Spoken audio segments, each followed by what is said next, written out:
B1 family, welcome to Blacklogic. Today we're going to talk about the ousting of Claudine Gay and the reasons behind it. Now, the cover story about this is mostly about her alleged plagiarism of a dissertation that, I guess, for a PhD back in 1997. They stated that she basically copied and pasted other professors' work into her dissertation without citing her references, without rearranging the words. And we're going to dive deep into this because this is not about plagiarism of work. This is about disgracing and defaming one of the most prestigious Black women because she's the first Black person to be the president of the most distinguished, most prestigious school in all the world. And that's what need to be important here. This is once again disgracing Black people on a very high level, using the Hamas-Palestinian Israeli conflict as a gateway into defaming her based upon some plagiarism that happened back in 1997. So if they don't believe that Harvard University did all sorts of research, they did all sorts of investigations to ensure that this Black person was going to be a good representation of the college. Now, if you guys are not familiar with Harvard Corporation is a board of execs that essentially vote in and vote out, and they control the endowment of Harvard University. We're going to break that down. Harvard University is worth more than $50 billion and has a higher GDP than over 120 countries in the world. That is how powerful, that is how rich Harvard University is. Now, taking the most prestigious school in all the world, Harvard University, the richest school in all the world, and one of the richest countries in all the world, Harvard University. Do you believe that was going to last long?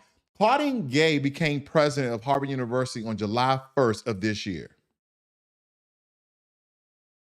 She only lasted 6 months before the system took her down. See, she played a particular role, and I'm not putting on the cape for Claudine Gay. I'm not intellectual hierarchy people, but we have to understand this is not just an attack upon a woman. This is not attack upon a Black person, but this is an attack of intelligence. This is an attack of being prestige at a certain level. It goes beyond saying, but we're going to cover a lot of things here today, family. But I have to break these things down so we can culminate and bring these things together to have a better understanding with context, essentially, okay? So first and foremost, freedom of speech, First Amendment, the right to speak, write, and share ideas and opinions without government punishment, okay? It's key, without government punishment. And as we're going to see some video clips here, is this an attack on your First Amendment rights as a Black person with freedom of speech? That's the first question, because when we get through these clips, you're gonna understand what I'm getting to. Let's go down to freedom of religion, the right to practice any religious faith or none at all. The right to petition, the right to ask the government to fix a wrong or change a policy, okay? So this is where it all started, in my opinion. This is where it all started, October 13th. Okay, this is roughly a week after the Hamas-Israeli conflict essentially occurred, okay? So I want you to listen to the remarks from Claudine Gay, the president of Harvard. Moment of intense pain and grief for a great many people in our community and around the world. I feel that pain and grief myself. As members of a university community, we have a choice. We can fan the flames of division and hatred that are roiling the world. Or we can try to be a force for something different and better. People have asked me where we stand. So let me be clear. Our university rejects terrorism. That includes the barbaric atrocities perpetrated by Hamas.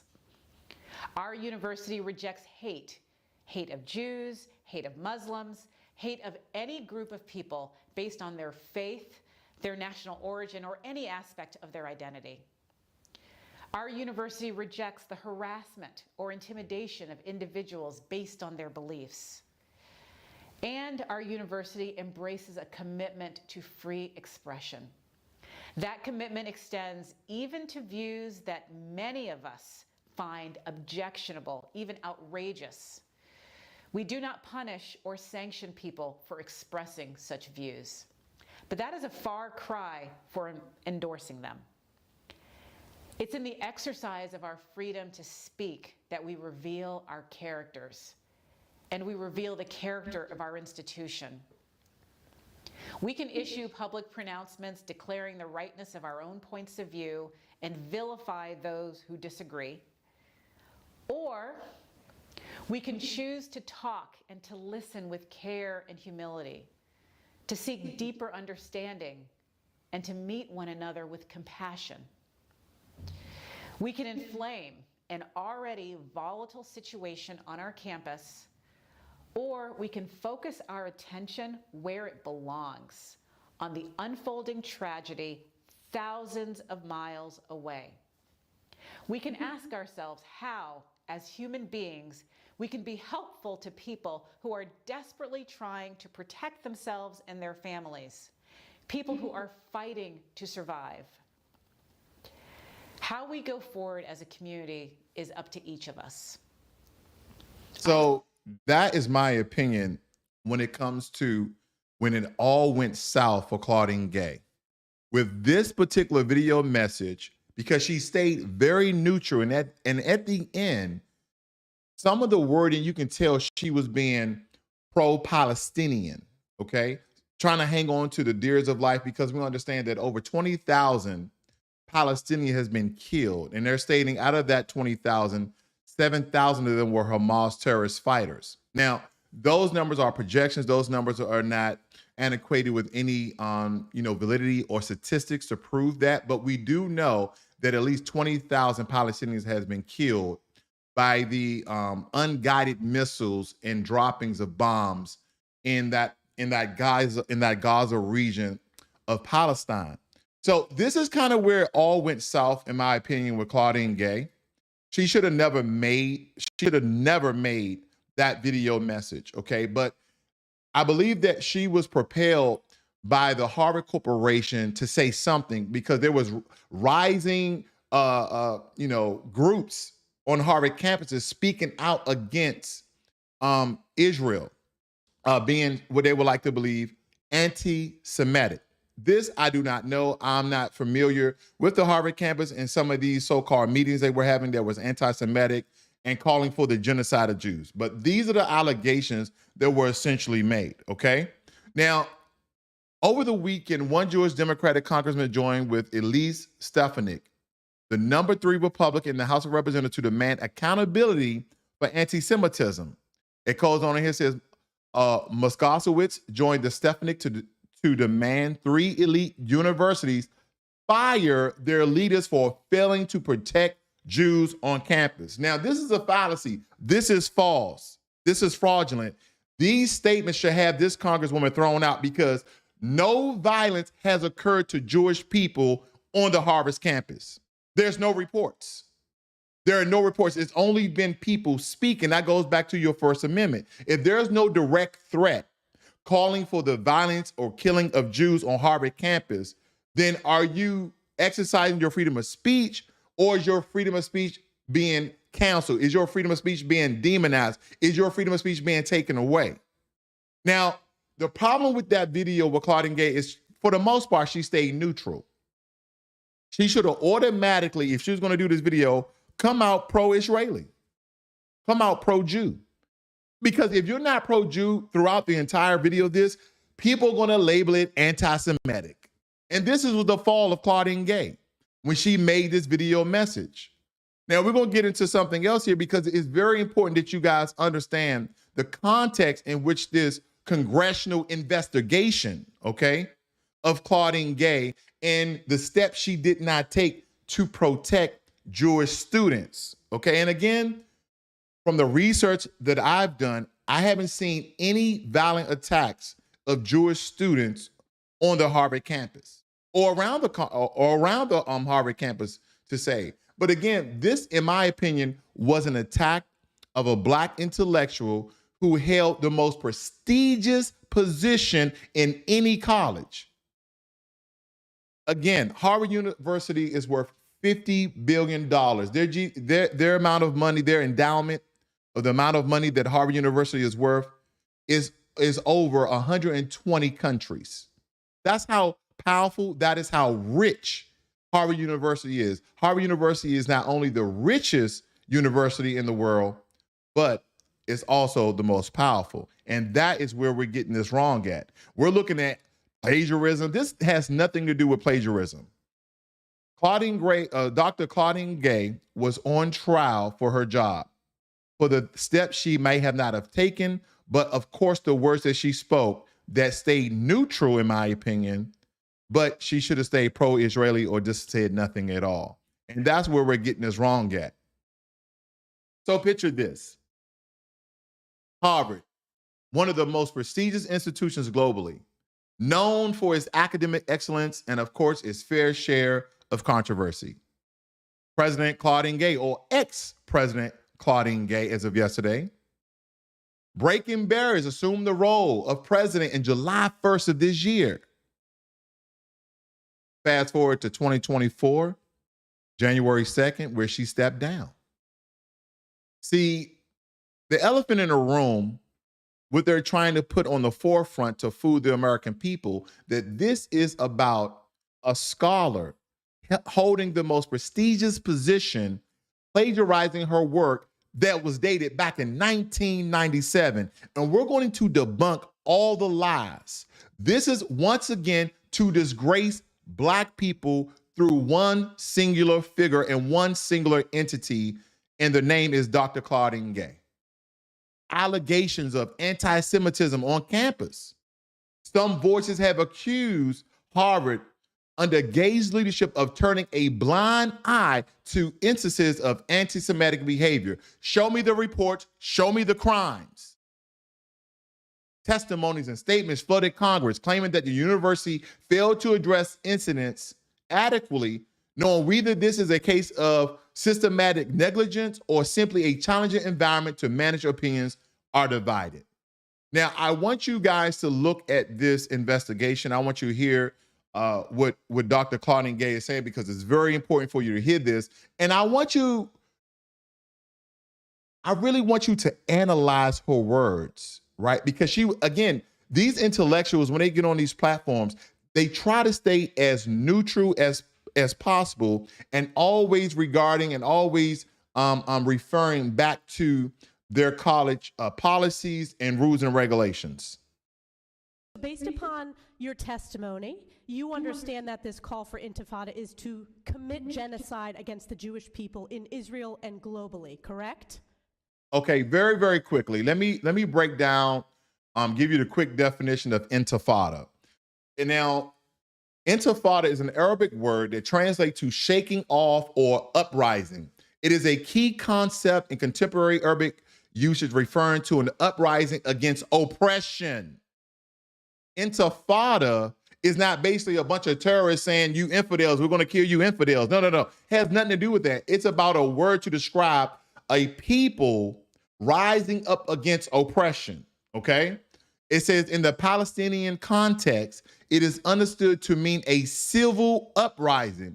It has been used to describe periods of intense Palestinian protests against Israel, mainly in the form of violent terrorism.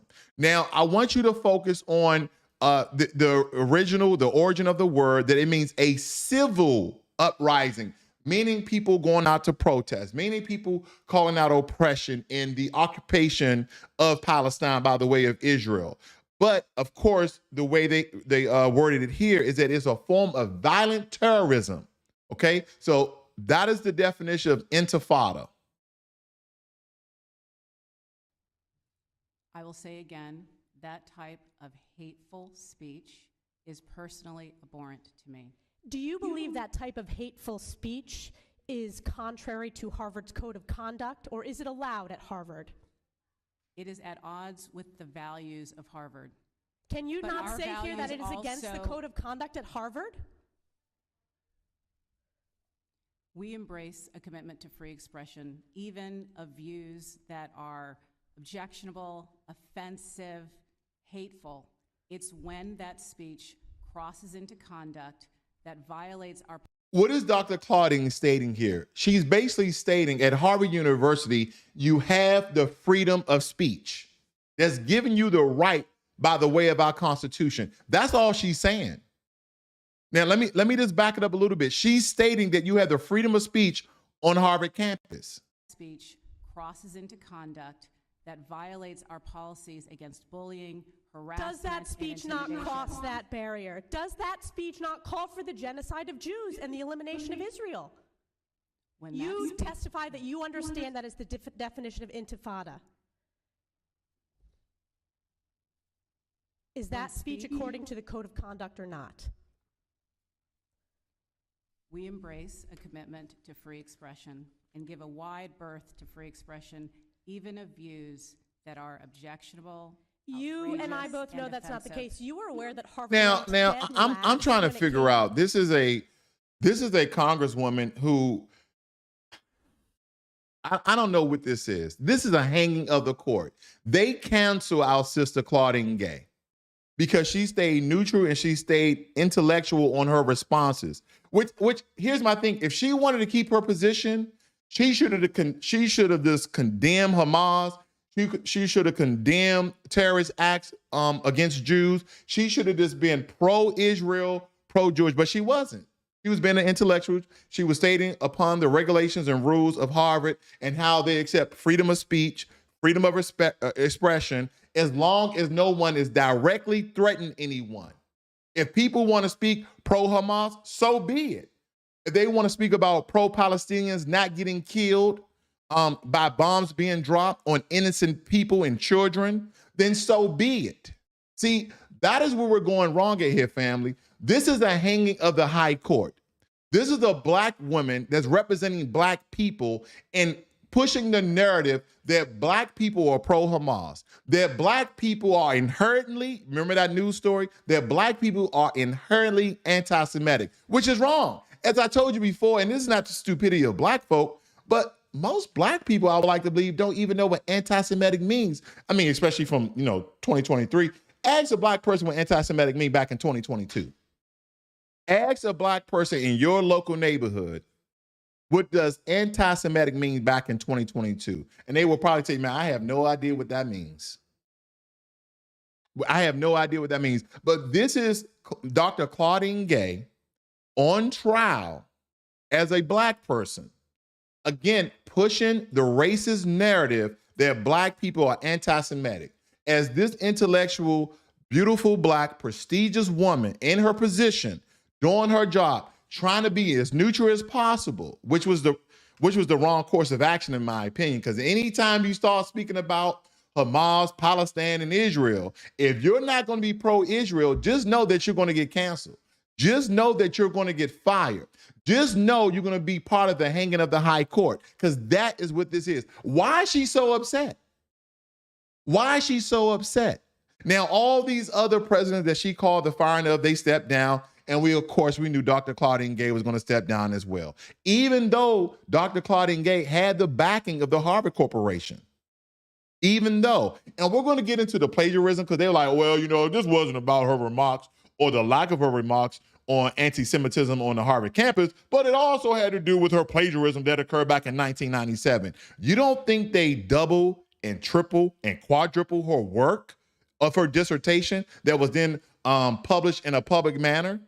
Yeah, they did their research. They know that she didn't plagiarize anything, but we're going to break that down as well, because all of these allegations had these different agendas being pushed, had these different narratives being pushed. One, black people are anti-Semitic. Two, black people are not as intelligent or as smart as some would like to believe some of them are. They're just copying and pasting people's shit and putting in their own paper. That's what this is about. This is about defaming and disgracing black people. To free speech, are you not aware of that report? As I observed earlier, I reject that characterization. It's the of our data shows campus. it's true. Will admissions offers be rescinded or any disciplinary action be taken against students or applicants who say, from the river to the sea or intifada, advocating for the murder of Jews? As I've said That type of hateful, reckless, offensive speech is personally abhorrent to me. Today that no action will be taken. What action will be taken? When speech crosses into conduct that violates our policies, including policies against bullying, harassment, or intimidation, we take action, and we have robust discipline. What the sister is stating is when speech transform into action, that is when they step in and do things. But we're not going to persecute students for their open freedoms of the First Amendment. That is what she's stating. Disciplinary processes that allow us to hold individuals accountable. What action has been taken against students who are harassing and calling for the genocide of Jews on Harvard's campus? I can assure you we have robust What disciplinary actions have been processes taken? I'm not with asking. actions underway. I'm asking what actions have been taken against Given- those students. When she say that different processes are in action, what she mean is there are ongoing investigation of students who has possibly said hate speech that may incite violence on campus. That's what Dr. Claudine Gay is saying. She's like, we have investigations, but again, she stands so intellectual, she stands so prestigious, she's so much in her position that she just can't do it. She can't lean one way or another. She just in the middle, right? And that is where the problem lies. Given students' rights to privacy and our obligations under FERPA, I will not say more about any specific cases other than Exactly. reiterate that processes are ongoing. Do you know what the #1 hate crime in America is? Stop it. Family, listen, I gotta pause this because I just have to look this up. I just have to look this up because this Congresswoman, I know lawyers get disbarred. This Congresswoman needs to step down. This Congresswoman, let's see here, Judas Farragut says, Master Stefanik. Yeah, Master Stefanik need to step down. Master Stefanik need to step down. Because I'm about to look this up very quickly because we already know the #1 hate crime in America. Come on now. Hate crime against Black people. Give me a second. Give me a second. Give me 1 second, family. I'm tired of this mess. This is ridiculous. This is when Black people are on trial. And if people don't understand, oh, no, it's just that one Black person. No, don't forget any Black person in a high prestigious position is a representation of Black people because they see us as a monolith, even though we're not. Even though we're not. Okay? So let's go into this. Let's go into this. I'm looking at this. This is fresh. I really haven't looked this over. Offenses by categories, known offenders, okay? It says among the 13,000 hate crime offense reported, crimes against person, crimes against property, and we go back here, we're gonna see that majority of the crimes are based upon who, what, race. Most crimes are based upon a person's race. Then comes second is religion. So again, are Jewish people a race or religion? Or their religion that has a certain ethnic? Because here's the thing, you have Jewish people that are from Czechoslovakia. You have Jewish people from the Czech Republic. You have Jewish people from Romania. You have Jewish people from all the different European worlds. And you have Jewish people from African countries. And you have Jewish people from America. So Jewish people are not just a race of people. There are different ethnics that coincide with a particular religion, okay? Judaism. That's what we're referring to here. So we need to understand these things. Again, this is fresh. I probably could have did a better, but we understand that race is the #1 hate crimes are based upon race. And if I dive a little bit deeper here, again, that was just a fresh take edit, family. I'm pretty sure I can find it. That majority of the hate crimes in America occur to Black people. Not Jewish, not people who deem the religion of being Jewish, okay? That deem the religion of being Jewish. Because a lot of people like to believe that Jewish people are not just are not, it's not just a religion, but it's a particular people. Now, when we talking about, DNA, RNA, when we speak about genetics, if you test their blood, especially those who derive out of Europe, they're going to come up as Anglo-Saxon. So when we're talking about race, but when we're talking about religion, yeah, that's a whole different story. But look at this, family. Look at this. Increase in hate crimes. The data reveals that hate crime incidents increased by 794 in 2022. There were 11,000 cases compared to 10,000 in 2021. Race-based crimes, hate crimes rooted in race, ethnicity, or ancestry remain the most common. There were 6,500 reported incidents in 2022. Anti-Black or African-American incidents numbering 3,400 were more than 3 times higher, the next highest racial or ethnic group, okay? Religious-based crime. There were 2,000 reported incidents based on religion. More than half of these were driven by anti-Jewish bias. Okay, this information, these stats are from 2022, and we understand that statistics is always a year or two behind. So these are the most accurate numbers that you can get, and this is coming from justice.gov.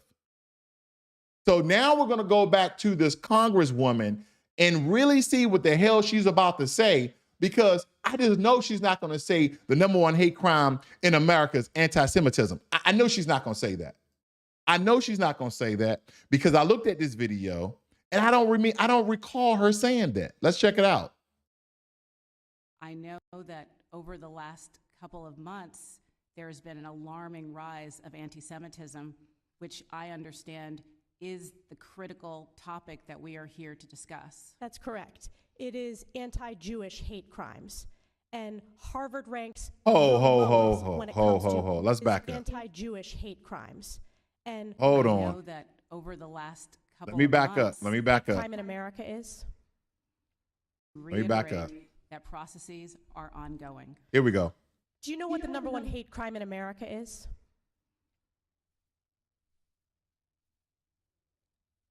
I know that over the last couple of months, there has been an alarming rise of anti-Semitism, which I understand is the critical topic that we are here to discuss. That's correct. It is anti-Jewish hate crimes. No, it is not. And Harvard ranks. No, it is not.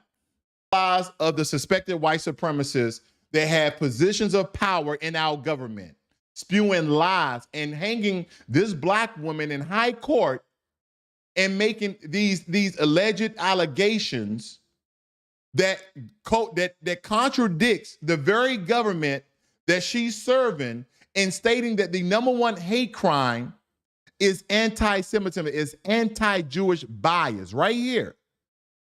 Okay, but the #1 hate crime, according to the justice.gov, stating that anti-Black or anti-African-American incidents numbering 3,400, so which is 1,400 more incidents than being anti-Semitic or anti-Jewish.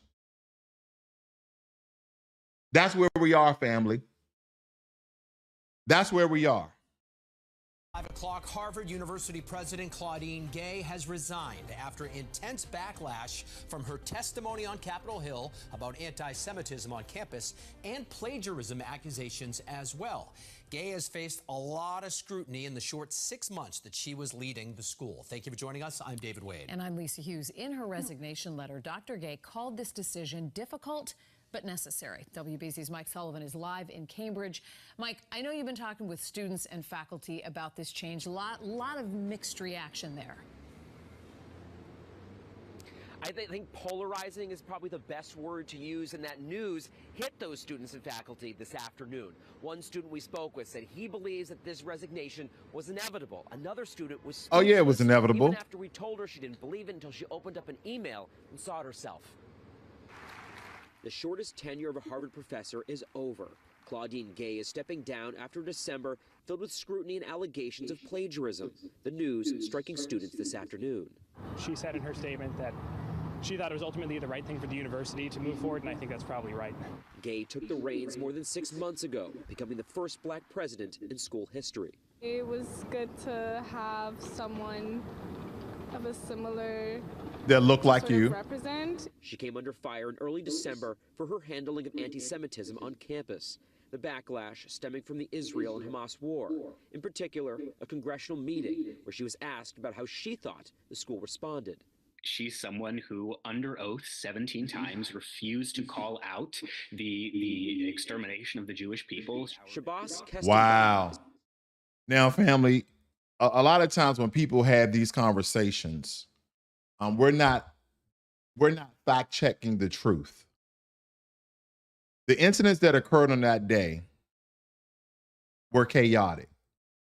Hamas terrorists came in and killed thousands of Jewish people, which was totally inhumanely wrong.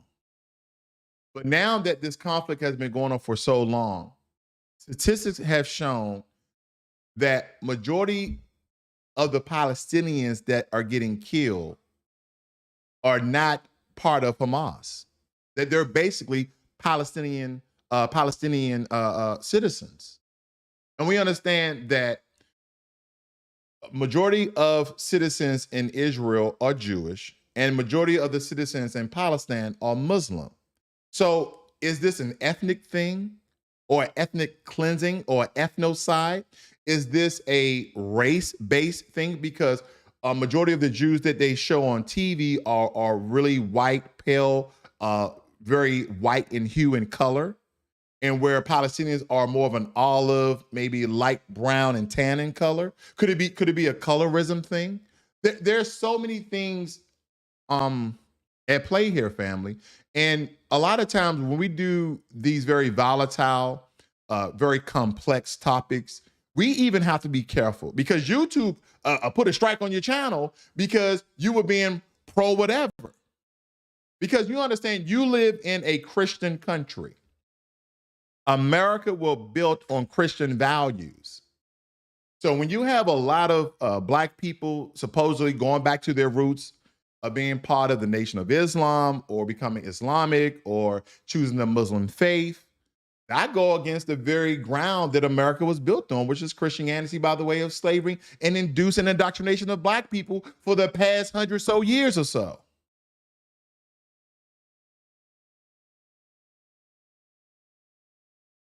Black people have been on trial for quite some time now. Every time we achieve some of the highest positions that the system allows us to achieve, this is only a way to show that they can put you up and then they can bring you down. And anytime you don't do what they want you to do, like Tyrese wearing a dress in front of all these other men who are wearing tuxedos, again, they know how to build you up and they know how to break you down. And if you guys don't believe this is about Black people in general and defaming and disgrace us in general, and that she is just being a Trojan horse that were allowed in the higher ups, during a perfect situation. On one hand, they tell you, no, the reason why she resigned her position as president wasn't her remarks on Hamas in Israel, but it was about her plagiarism that were being investigated after her investigation and trial on Congress with Massa, as Judah said, Congresswoman Stefanik. Family, Black people are always on trial. We can be 100% innocent, or we can be 90% innocent and 10% guilty, but just know, in the eyes of white supremacy, in the anti-racist country that we live in, you're always guilty. You know why? Ask Jonathan Majors. Prosecutors say the actor struck his then-girlfriend, Grace Jabari, during an argument in the backseat of a cab last March, leaving her with a lacerated ear and a broken finger. A new video evidence this week shows Majors lifting Jabari into the air and throwing her into the back of a cab. The video then shows Majors sprinting through the streets of Manhattan as Jabari chases him. Prosecutors say the evidence showed Majors manhandling Jabari, while the defense argued that he was running away from her because she... Well, of course he was manhandling her. He's a man, and he was handling her. No pun intended. But the point of this is, now I don't know if you guys have ever been in a relationship where you and your significant other was having, an argument of sorts. And most men like myself, I am trying to leave the scene. I am trying to get away from the argument because I know I'm getting frustrated. I'm getting angry because we know when you're with someone, they know how to push your buttons. They know how to get under your skin. They know the things to say. They know the things to do to really make you upset. So the best thing is to leave the scene. So a part of the video, which they really didn't show, is Jonathan Major trying to leave the cab where she is hanging on to him, and he's like, hey, get off of me, get back inside the cab. And quite frankly, I would like to believe over 75% of men would do that. Over 75% of men would do that, like, get off of me, I'm done with this, it's over, I'm out. To the point where this man had to run through the dangerous streets of New York City to get away from this white woman. Now, when you guys think about this, hold on. When you guys think about this, is it not hilarious that you see a black man at night running away from a white woman? Usually you see a black man, you see a couple of black guys walking down the street with hoodies on, right? I'm perpetuating the stereotype. I know. I'm perpetuating the stereotype. And there's a white woman, there's a couple of white women, a couple of white girls, and they cross the street immediately. But if you saw this, tell her the tape, okay? If you saw this, where is that? If you saw this, where a black man is running away from a white woman, wouldn't you think that's odd? He was running away from her because she started the attack. The verdict could carry major consequences for Majors, a fast-rising Hollywood star who has seen his career derailed by the allegations. So they're basing this investigation off a laceration behind her ear and a supposedly broken finger. Now, one thing I'm not hearing, I'm hearing about, the violence and the assault that Jonathan Major supposedly and allegedly have done. But no one is talking about the onslaught of assault that this white woman is doing on Jonathan Major, and that she could potentially broken her finger as he is trying to shield her off of him, trying to get rid of her, get off of me. She could have easily broke her finger. She's a very skinny, look to be frail white woman. So we're always on trial, regardless if we're innocent or guilty. We're always guilty, by the way. If convicted, he faces up to 1 year in prison. 1 year in prison. Well, they did get the brother on assault. This is the problem, family. So this whole Claudine Gay resignation was her firing. People in certain positions, certain high places, CEOs, directors, board of execs, university presidents, they get fired by the way of resignation. They say, hey, I think it's time that you turn in your resignation. That's basically saying you're quitting on a professional term, but we're firing you, okay? But we're firing you. Oh, and by the way, did you guys see that, what's the guy's name? Epstein. They released a mind map of Epstein's connections to certain people and certain organizations. So go and look for that. I may cover that on Friday. I just don't know that yet. Majors was found guilty by a New York jury today. The 34-year-old Creed III actor has been convicted of assaulting and harassing his former girlfriend. The charges stem from a fight between the couple in the back of a car last March when the victim alleges Majors attacked her and broke her finger. This verdict has put Majors' blooming career on hold. He was previously set to star in the next phase of the Marvel movie universe until he was facing these charges. His sentencing will take place in February. Yeah, I guess that makes perfect sense. You and your significant other is having an altercation in the back of a cab. Somehow there's a laceration on her ear and her fingers get broke. And you started to run away from that. And she chases you. And she's like, you broke my finger. You broke my finger. Instead of going to a hospital, instead of making a case, instead of calling the police, she chased him for like 3 New York City blocks. And if you guys ever been to New York, some of them city blocks in New York are very, very long. I guess the brother's in really good shape because he just kept running. She tired out. But this is hanging up the high court, family. When black people get in high positions when Black people are very wealthy and successful, I'm telling you right now, the ratio of us staying successful, listen, shout out goes out to my brother Denzel Washington. Somehow he has found a way to navigate himself to the point where he is yet to be any negative allegations, to be trumped up on any charges or any sexual, anything. Somehow Denzel Washington, like, I'm gonna do my movies, I'm going home. He's not going to Hollywood parties. He's not getting into the mix. He's not messing with white women.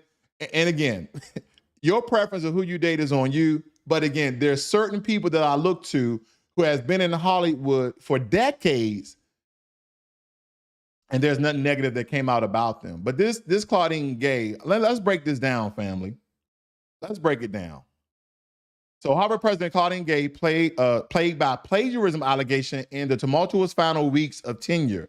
And this is the picture that they're painting. They're not really talking about, oh, she really didn't stand up against anti-Semitic groupings and speakings at Harvard University. The reason why she's resigning is because any professor, let alone the president of Harvard University, should never be plagiarizing anyone else's work. So we're going to do a deep dive into this because this is coming from the Harvard Crimson, okay? The Harvard Crimson, the official paper of Harvard University. The allegations, many of which are individually minor, but spans Gay's entire academic career. She ought to be held to the same standard as Harvard's own students and faculty called for her resignation. Right. So that's what this is about. Okay. That's what this is about. This is not about her not taking a more, I guess, a stronger stance in standing up for Jewish students at Harvard. This is about her plagiarism from her 1997 dissertation. That's what this is about. It states here, told the Free Beacon that he is not all concerned about the passages. What's important about this? It says Cannon, a political scientist at the University of Wisconsin-Madison, told the Free Beacon that he is not at all concerned about the passages. This isn't even close to an example of academic plagiarism. So these are one of the people that they stated that she plagiarized her work from. And he is saying this is not even close enough example of academic plagiarism. Okay, she did not plagiarize my work. That's what he's saying. The university spokesperson, Jonathan L. Swain, declined to comment on the latest allegations. Gay first faced allegations of plagiarism in mid-December after reports in the Free Beacon and Substack claimed she plagiarized portions of her 1997 PhD dissertation and 3 other academic works. So these are the ongoing allegations that this sister, very intelligent, very prestigious, very beautiful sister, that she plagiarized her work back in 1997. She's at the age of 53 right now. So you mean to tell me before you made her president on July 1st of 2023, you mean to tell me that no one did a deep dive into her dissertation to get her PhD? No one did investigations of her background, so she have a criminal history? Yes, they did. That's the criteria to be Harvard's president. They did these things. Let me move on. The allegations came shortly after Gay's controversial testimony during a congressional hearing on anti-Semitism. Wait a minute. Did you see that, family? The allegations came shortly after Gay's controversial testimony during a congressional hearing on anti-Semitism on college campuses, which sparked calls for her resignation from members of Congress, alumni, and donors. Now, the key word of this is not really Congress. It's alumni and donors. Alumni and donors. Because alumni are boosters that give money. Alumni are also part of the whole legacy thing. And donors, people who just give money because, they either went to Harvard or they like Harvard or they have business dealings with Harvard. That's what this is about. Gay's presidency survived the immediate aftermath of the disastrous testimony with the unanimous backing of the Harvard Corporation. So the Harvard Corporation is basically a board of execs for Harvard. And they backed Claudine Gay. Now, let me tell you why I believe that they backed Claudine Gay. So they wouldn't, these allegations wouldn't deface or disgrace the good name of Harvard University. Basically saying, hey, we made a good choice in Claudine Gay, so let's back her, even if we didn't make a good choice. It was the upstanding to hold the prestigious title of being a Harvard president, of course, at Harvard University, okay? Following an independent review, the corporation announced that though instances of improper citations had been identified in Gay scholarship, they did not violate Harvard standards for research misconduct. What are they stating? They're stating that she didn't plagiarize anything. She improperly cited her work, but she didn't plagiarize her work. That's what they're getting at here. After the initial allegations, Gay requested 4 corrections. She said, okay, well, I guess the way it was cited, I probably need to go back and correct it. We've been there, right, family? We've been where we had to go back and the professor's like, hey, you may need to word this a little different, or you may need to cite your references. And the way that you cite a reference is by using the author's name, the piece of work, and then the year that the piece of work was wrote. Okay, I'm just saying arbitrarily there. Now, it states here on December 20th, as plagiarism allegations continue to build up, see how they're trying to make that her resigning was about plagiarism and not her stance, her neutral stance with Palestine, Hamas, / the Jewish state of Israel, as well as the Jewish students on Harvard campus. It says that plagiarism allegations continue to build up. The university announced Gay would make 3 additional corrections to her 1997 doctoral dissertation. 2 scholars from Gay was accused of lifting additional material. On Monday, Franklin D. Gilliam Jr. and Gary King both told the Crimson. Now, these are the people that they interviewed, and they, during the investigation, stated that, oh, she plagiarized you guys' work. So the Harvard newspaper, the Harvard Crimson, went out and spoke with these 2 gentlemen. And they both told the Crimson in December that they did not consider Gay's use of their work plagiarism. So you already have 3 people stating that this sister did not plagiarize their work. They did not plagiarize their work. Now, granted, if you believe that it was trying to really oust her, that these people would have came out and say, yeah, she plagiarized my work. I need credit for my work. She plagiarized my work. Because that's a lot of intellectuals who write books and write articles and journals. Oh, no, copy paste. Now, for the record, you and me plagiarize some work. Hey, that's a good paragraph. Let me put that in there. Let me change the but to the to and put a comma. Let me put a semicolon. Let me break it up a little bit so it's not 100% plagiarism. But we know we plagiarize some work. But this sister did not. She's not like you and me. Or maybe I'm just self-reflecting and did a fraudulent slip on my own self. I just snitched on myself. So hopefully none of my college professors are watching. Anyway, it says, in a Tuesday email to the Crimson, Gilliam, the chancellor of the University of North Carolina at Greensboro, wrote that he is saddened by Gay's departure. I have known Dr. Claudine Gay to be an active and controversial scholar for many years, he wrote. A Harvard professor who served as Gay's dissertation advisor previously defended the integrity of Gay's work, saying that her dissertation stated that her dissertation met the highest levels of academic integrity in the December 11th statement to the Crimson. So you have all these people coming out defending Dr. Claudine Gay. If you were going to commit plagiarism, would you plagiarize your professor's work and expect to get away with it, he wrote? You mean to tell me you are plagiarizing your own professor's work, stating that she did not do that? King did not immediately respond to a request for comment on the latest allegations. In a letter to Harvard affiliates Tuesday, the Harvard Corporation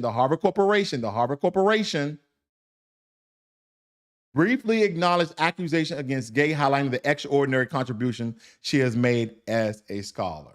Now, I don't know if you guys are familiar with the Harvard Corporation or whatever, but known formally as the president and fellows of Harvard College, the Harvard Corporation is the oldest corporation in the Western Hemisphere. We're talking about power. We're talking about old white money. We're talking about prestigious at the highest level. We're talking about white tablecloths. We're talking about real silverware, like the real silver, like the ones they took and melted down to make bullets. Real silver. And they stated here, with great sadness, we write in light of the President Claudine Gay message announcing her intention to step down from the presidency and resume her faculty position at Harvard. So the sister's still going to be at Harvard, guys. I don't think she's going to stay that long. This thing about that, you became the president and now you just a teacher? Nah. That's like the president somehow, what you call it when the president gets ousted from their position? Oh, when the president becomes impeached, then they're going to become a congressperson? That's not how that works. But anyway, Harvard University gives preference to applicants who are legacy, relatives of donors, children of faculty and staff, or recruited athletes. In 2022, Harvard's overall acceptance rate was 3.2% to the general public. Think about that. Your chances of attending Harvard, you was valedictorian, salutatorian, you had over 100 hours community service, you got the Peace Award, I don't know, but you got all A's. You got A's from the time you enter kindergarten, but only 3.2% of you are going to enter college. And by the way, Harvard University does not have a large Black population. The majority of Harvard students are Asian and white. And only 3.2% of the acceptance of applications are the general public. So where's all these other people? How are they getting into Harvard? Well, with an average admit rate of 42% for donors, donor-related applicants, and 34% for legacies. So take, for instance, I don't know, I can't use Puffy right now. That's not a good example. I can't use TD Jakes right now. That's not a good example. I can't use Oprah right now. That's not a good, I'm trying to look for billionaires, guys. I can't look for Tyler Perry. That's not a good example right now. I can use Bill Cosby. I'll use Bill Cosby, my brother Bill Cosby. Take, for instance, Bill Cosby. He's a donor of Harvard University. He gives hundreds, thousands, and millions of dollars. I'll have a 42% chance of getting into Harvard. I will have a 42% chance of getting into Harvard if I had a billionaire, okay? If I had a billionaire to support me. If I had a billionaire to support me, I have a 42% chance over a 3.2 chance of getting into Harvard, the most prestigious college in the world. And if my parents went to Harvard, I have a 34% chance. So already, family, we're looking at 76% of people who apply for Harvard. And we're not talking about the top students in the country. We're not talking about your salutatorians, your valedictorians, people part of DECA, people part of all these prestigious intellectual groups. You have an IQ of 200. You're just a brainiac. You just a intellectual savant. You have a 3.2 chance of getting into Harvard. According to a 2023 analysis, Harvard average legacy acceptance rate for classes of 2000 through 2019 was about 34%, compared with 6% for non-legacy. For non-legacy, okay?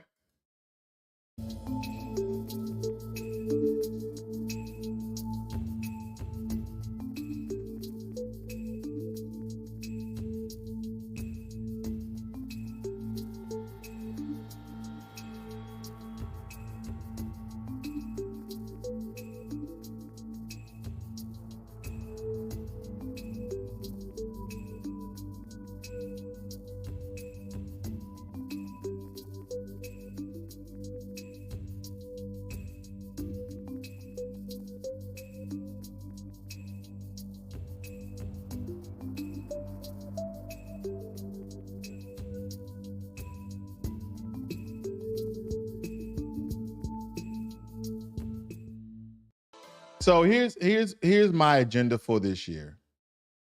I'm really pushing for Black men and women to really start building together.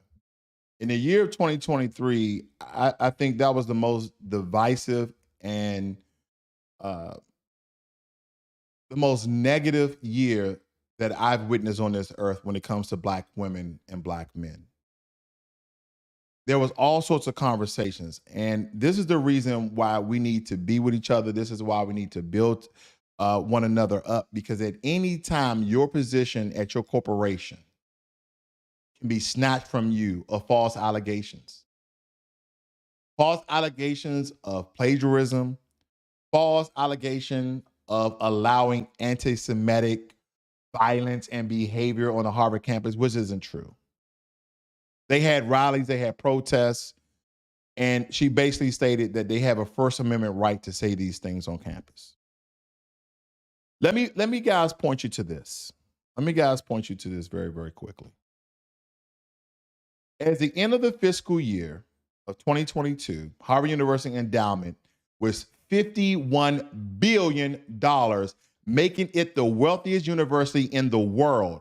Harvard's endowment is larger than the GDP of more than 120 countries, including Iceland, Bahrain, and Tunisia. Let's take it a step further. Let's take it a step further. Now, I want you to focus on this column right here. This is the GDP abbreviation because some of these numbers, they're too large for me to read, okay?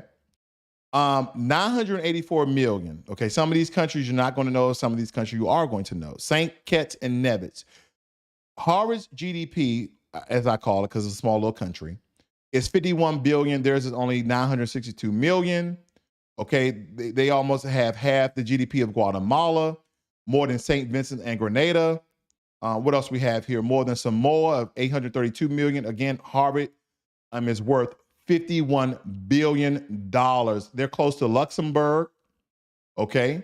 They're close to Uzbekistan. They're over Togo, which is an African country. Their amount is very close to Panama. And the list goes on and on, family. Listen, Harvard is the most powerful college and university in the world. And they're the richest. And I really want you to understand the dynamic of her position, the complexity of her position of a Black American woman being the president of the most powerful, the most prestigious, the most honorable college in the world today. And in 6 months, they ousted her. They counseled her. They took away her position. And not only that, they disgraced her. Disgrace in an adjective that describes someone who has lost the public's respect due to bad behavior. Bad on you. You plagiarized your work. Even though that every person we stated that you plagiarized their work came out and stated that you did not plagiarize their work, you're guilty for plagiarism, like Jonathan Majors. Even though we saw that there was a dispute, there was an altercation, and that you was trying to get away from her. And so you try to put her back into the truck and you ran 4 to 5 New York City blocks because he's in shape from Creed 3. My body used to be like that too. I'm kidding. It was never like that. But nonetheless, you're still guilty. You're still guilty. Yeah. A lot of people like to believe that, discrimination, bias, and racism doesn't exist in America. You better check out the FBI and Justice.gov crime report. 3,400 anti-Black violent hate crimes against Black people. You better check it out.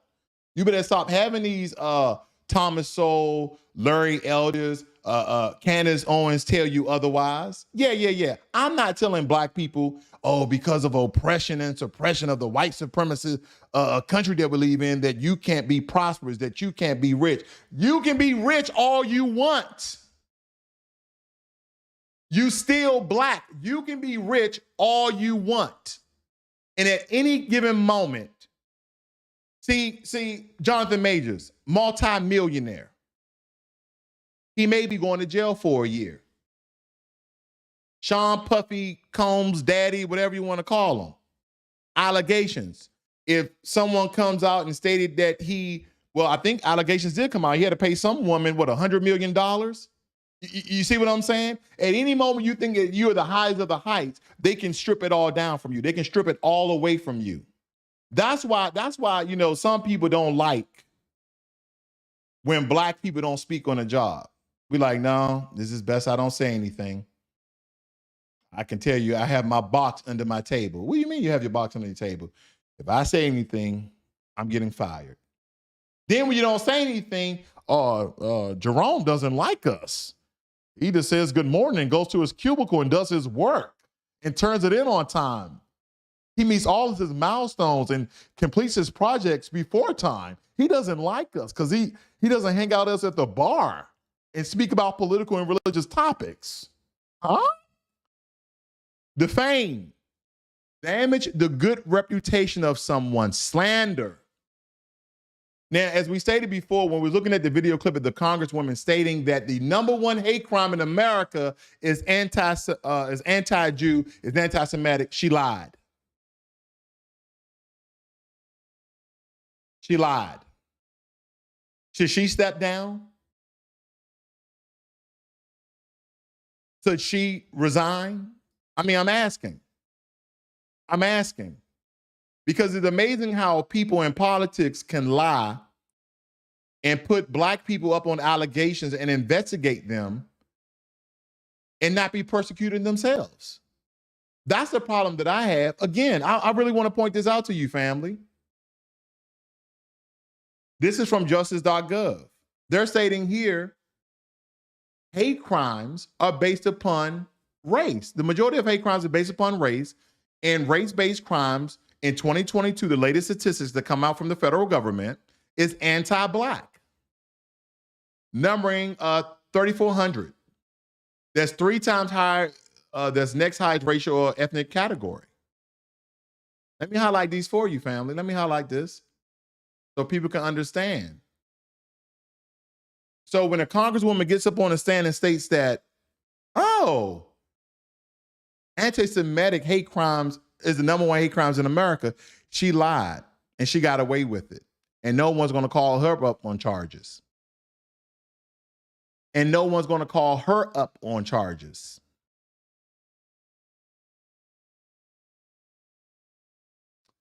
Yeah, buddy. Unfortunately, our sister, she was only there for 6 months. She was only there for 6 months.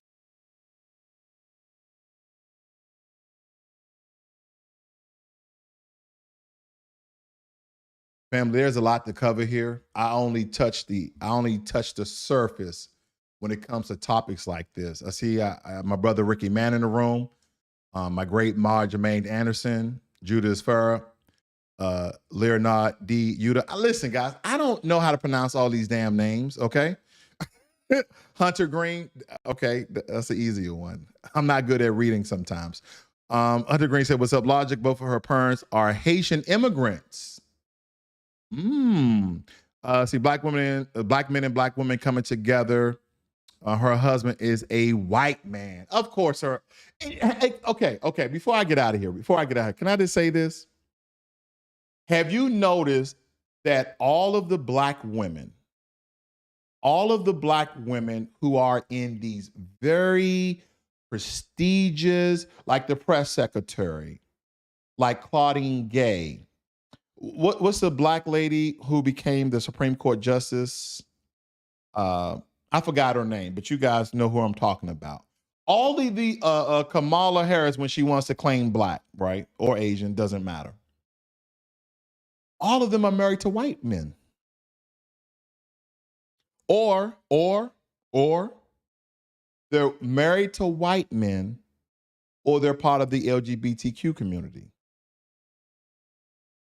Or they're part of the LGBTQ community. Just like Clarence Thomas, his wife is white.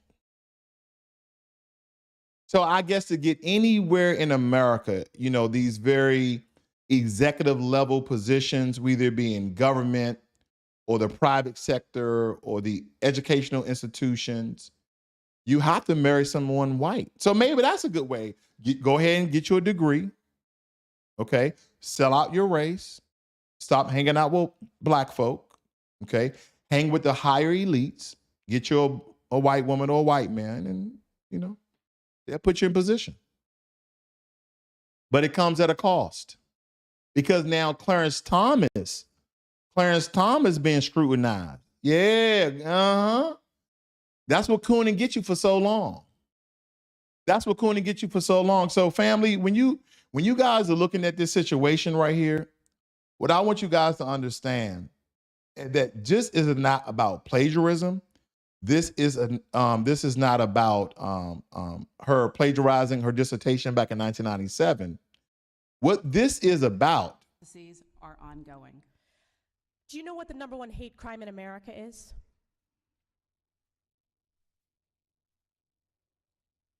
I know that over the last couple of months, there has been an alarming rise of anti-Semitism, which I understand is the critical topic that we are here to discuss. That's correct. It is anti-Jewish hate crimes.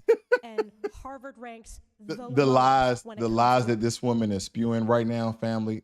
I just can't control my laughter. This is why I've called for your resignation. That's why you called for her resignation. Right. And Harvard ranks the lowest when it comes to protecting Jewish students. This is why I've called for your resignation, and your testimony today, do you know what the #1 hate crime in America is?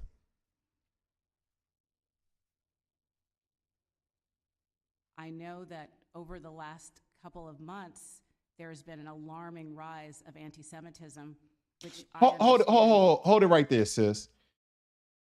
When the Congresswoman Massa Stefanik asked her, do you know the #1 hate crime in America? Did you notice the sister didn't say that the #1 hate crime in America is anti-Jewish? She basically saying that this year there has been a rise in the statistics, though there's been a more exploited or more shown presence of anti-Semitic because of the conflict that's happening between Israel and Hamas. Because she knows, and that's why she didn't say it, she knows that the #1 hate crime in America is being anti-Black. Violence against Black people. See, family, when people tell you that Black culture is the problem, no. Black culture is not the problem. I've debunked this many a times. Black culture is not the problem. You know what the problem is? White culture. Let that sink in for a second. When we look at the debauchery of women dancing on tables at kitchen and cocktails, when we look at the degenerates that are dancing and twerking and I don't just mean women. There's men twerking out there too, part of a certain community. On police cars, in the streets, in stadiums. They're doing it everywhere. They're just showing all sorts of degeneracy. They even made Black people the face of fentanyl. They made Black people the face of the retail crisis, even though they've seen other groups like Hispanics and whites do it as well. But we're being the face of the criminal class here in America. And we've already shown statistics. That majority of Black Americans, 45, not majority, almost half of Black Americans are in the middle class. We've already seen that. We've seen the statistics. So everything they're telling us are simply just lies. But they have other Black people believing these racial agenda and these racial narratives that they push to the public. And now to this point, they're even telling America that the #1 hate crime in America is being anti-Jewish. Even though we got the stats here, family. We got the stats. Let me show you. We got the stats. And this is from justice.gov. I want to beat the drum on this so bad. I mean, I'm beating the dead horse. I want to continue to beat it because I'm tired of these politicians. I'm tired of these allegedly white supremacists in office. I'm tired of these white supremacists wearing badges and those who do not wear badges. Get away with lies, get away with violence, get away with shaping a narrative that Black people is the cause of everything wrong in America, except for illegal immigration. But then they would blame the Haitians and Hispanics. But I'm not putting on the cape for them either. But when you show them statistics, that's why I tell you people, I don't like to debate. Let's have a conversation. Right? Again, when I mean I don't like to debate, I don't like those very divisive debates. Let's bring truth to the conversation. You get your sources and I'll get my sources. And we don't need to have no exoteric battle about how you feel. Well, I feel like black people should be doing better in 2024 because no. What does statistics show you? What does the statistics say? If black people have the highest rate of crime,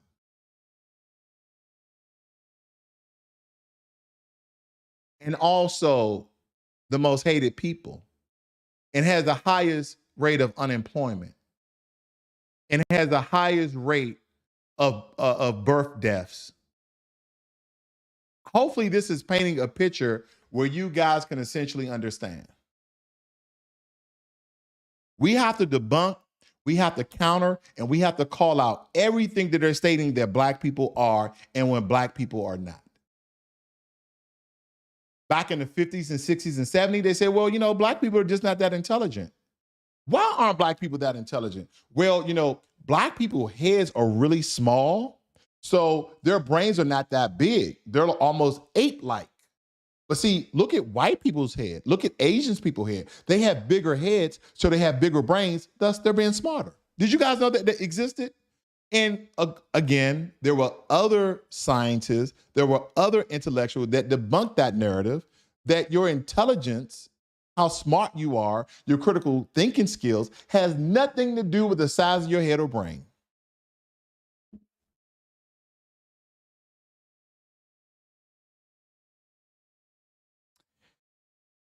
Well, I think I've really, really beaten a dead horse here today, and I'm glad I did. I hate that this has happened to our sister, but at the end of all things, this is what happened when the society gives you a position that she most possibly earned. But when you start looking into people's backgrounds and how they got to that position, as someone stated in the chat, she comes from a Haitian background, so she is not a foundational Black American. That's probably one of the reasons why she got in that position. And then secondly, and most importantly, she married a white man. And again, your preference is your preference. I am not demonizing black folk for the choices they're making. I'm not Dr. Umar Johnson, but I do agree with what he says. But I'm just not as divisive, and I really don't care who you guys are dating. But I will say I do agree that it does take away from the black power base, and it does destroy the black nuclear family, thus affecting us economically. Because this narrative that we put on ourselves, these certain agendas that was really, really pushing an agenda of dividing black women from black men. At one point in time in America, black men and women, we were the most married people in this country. Now we're the most separated. Now we're the most divorced. And I want you to also take into account, yes, we can call out the numbers of black women that have, black women are the most educated group in America. They have the most degrees, but they also have the most debt. Black women, in compared to black men, have a higher rate of home ownership. Yeah, black single women, black single mothers, black single women, right? Whether they're single with kids or not, have a higher rate or has outnumber black men in home ownership. I don't know if you guys knew that.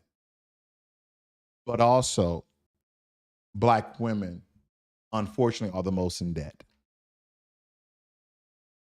And this is why I'm pushing the agenda of black people forming unions together, black men and women, making a family, whether you want kids or not. I just know that we're better together. So if you believe in you need somebody who's 6 feet, 6 figures, 6-pack, you might just have to settle for somebody like me. 5'11", a 1-pack is just kind of solid down there. When I hold it tight, it's solid. And yeah, I think I make over 6 figures. But other than that, if you make $100,000, sis, and I make $40,000, what's in your mind? What's in your mind that's saying he needs to make just as much as me or more in order for me to get with him? See, what I realize is that relationships used to be built on a general likeness. Now, again, we kind of get into the argument of modernization and being traditionalist.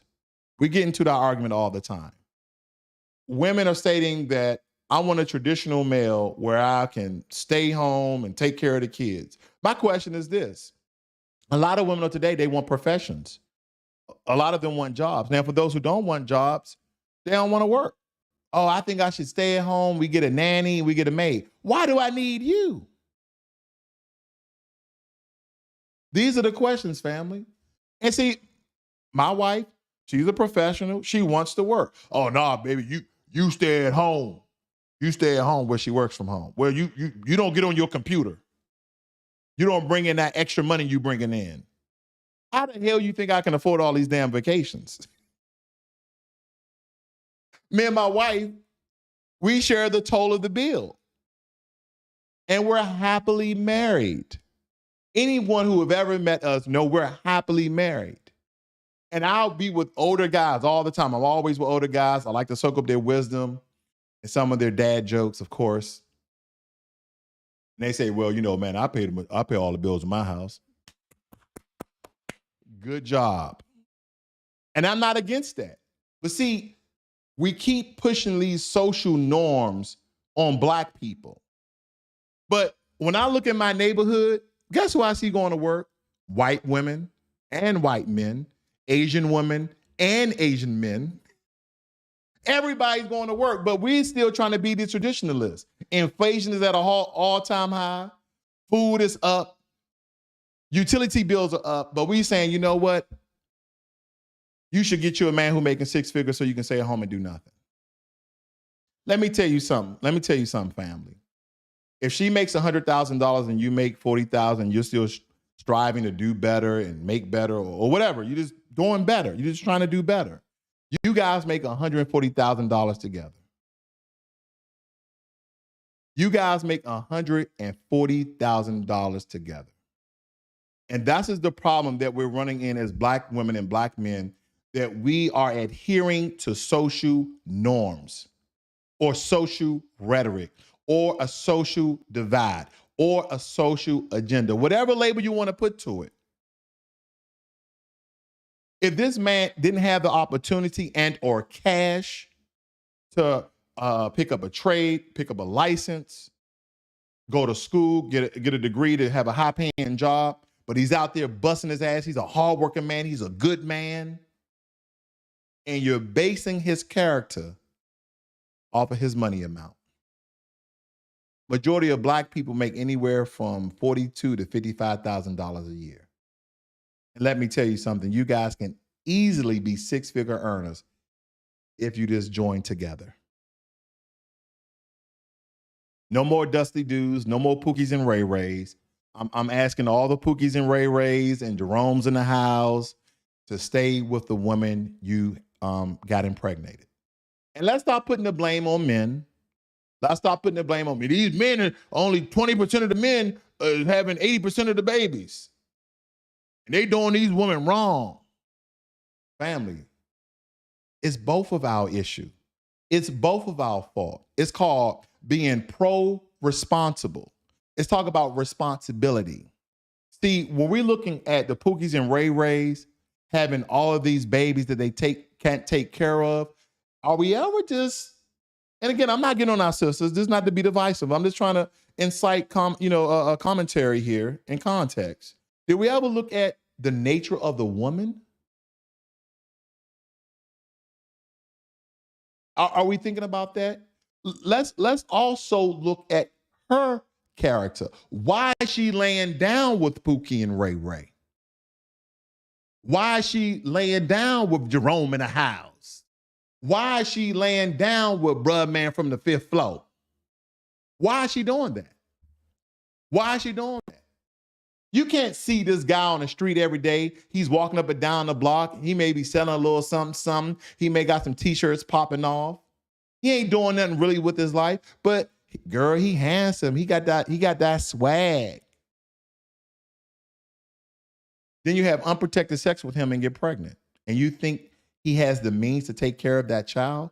That's because we are pushing these narratives and we're not looking at the real cause.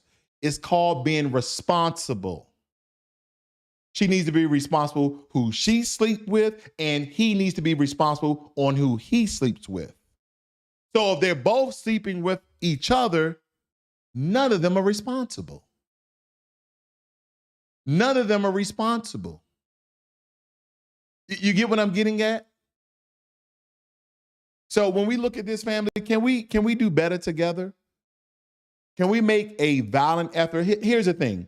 We've had all the divisive topics in 2023 about relationship. We've had all the divisive topics about men. We had all the divisive topics about women. We had all the divisive topics about the passport bros. We had all the divisive topics about the OnlyFans women. We've had all those topics. We've had all those discussions, from fresh and fit to what's our brother name who passed away? Kevin Samuels. We've had all the conversations. Now that we've had all these conversations and we've contextualized, we've broken down, we've analyzed, can we now come up with solutions so we can be together, so we can build together, so we can live a better life together? Now, did y'all know early 2023, it kind of went away quickly, that women were basically stating they want to go out and have sex with men and have children and raise the child on their own? Have y'all guys heard that that narrative? Women were having sex with men, and I'm talking about black women, because they were successful. They was in corporate America. They was making the bag. They didn't want to be with no man, but they just wanted to have sex and have a child. Why in the hell would you want to struggle by yourself?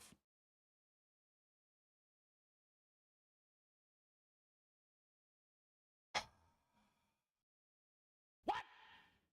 Why in the hell would women want to struggle with a child by themselves? What? That's the question I had. And then they had statistics that came out that stating that men who were raised by single women were 80% of the population in prison. And they stated that 80% of the men who wasn't in prison, who were raised by their fathers, in contrary of the previous statistic. So statistically, children raised by men, because we base the way we raise kids on standards, discipline, and what women like to say, well, men don't have any emotional intelligence. We are the epitome of emotional intelligence. Because we have to teach our young men, to stop being emotionally immature. See, when you see all this ratchetness from the black male culture, whether they be foundational Black Americans or not, it's from emotional immaturity, not being able to harness and control and decipher and understand your emotions so you don't have a violent outburst. So men who understand this, we instill these principles. We cultivate our young black men's mind to first calm down, dissect, analyze the situation, and then respond. The only thing we say that you will have an immediate response is somebody put their hands on you, then you knock the shit out of them. But if you're just having an argument with somebody back and forth, that shouldn't evolve to violence.